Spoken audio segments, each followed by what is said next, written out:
Walang na-monitor na anumang banta ang pulisya sa mga sementeryo ngayong undas. Pero nagbabala ito tungkol sa mga magsasamantalang akyat bahay at mandurukot. Yan ang ulat ni Luisa Erispe.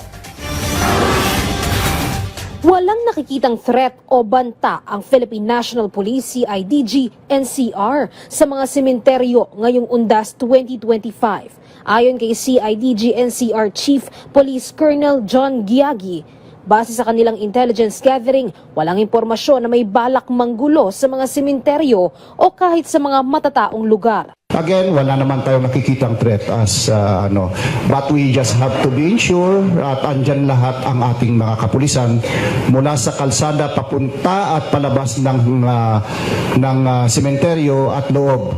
Andyan din po. And it is done in coordination, in partnership with different yung mga agencies. Pero nakaalerto pa rin ang mga pulis dahil sa posibleng pagdami raw ng krimen ngayon, lalo na sa mga matataong lugar. Nakabantay na ang PNP sa mga mandurukot na talagang nagkalat kapag ganitong panahon. Always take care of your belongings. Alam niyo naman yan. They will always, pag mataong lugar like Quiapo, Divisoria, and any places here in the Metro Manila wherein siksikan ng mga tao, expect nyo dyan yung mga mandurukot ay makikisalamuha sa inyo, kasabay nyo sa paglakad.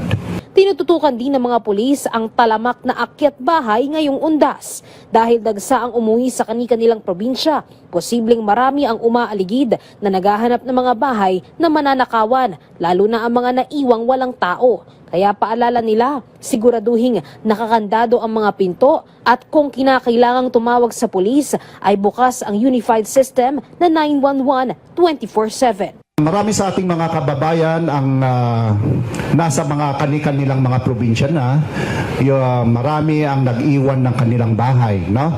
Marami sa kanila ang walang iniwanan na nagbabantay ng kanilang bahay. Ultimo aso nga nila, dala-dala, di ba? So, kung ganun man, kung walang nag-iwan sa kanilang, walang naiwanan sa kanilang bahay, make sure meron yung mga kapitbahay nila, yung chairman nila natatawagan, pakitingnan naman yung bahay namin. Pakibisita naman po kasi yung naiwanan. Kasi nag-double lock na ako dyan. Baka mamaya iisang lock na lang ang naiiwan. Pwede din ang ating kapulisan. You can always call. Nagbabala din naman ang CIDG sa mga online scammers na nagkalat din ngayong holiday season. Anya, huwag basta-basta maniniwala sa mga nangihingi ng pera o iba pang modus sa social media. Luisa Erispe para sa Pambansang TV sa Bagong Pilipinas.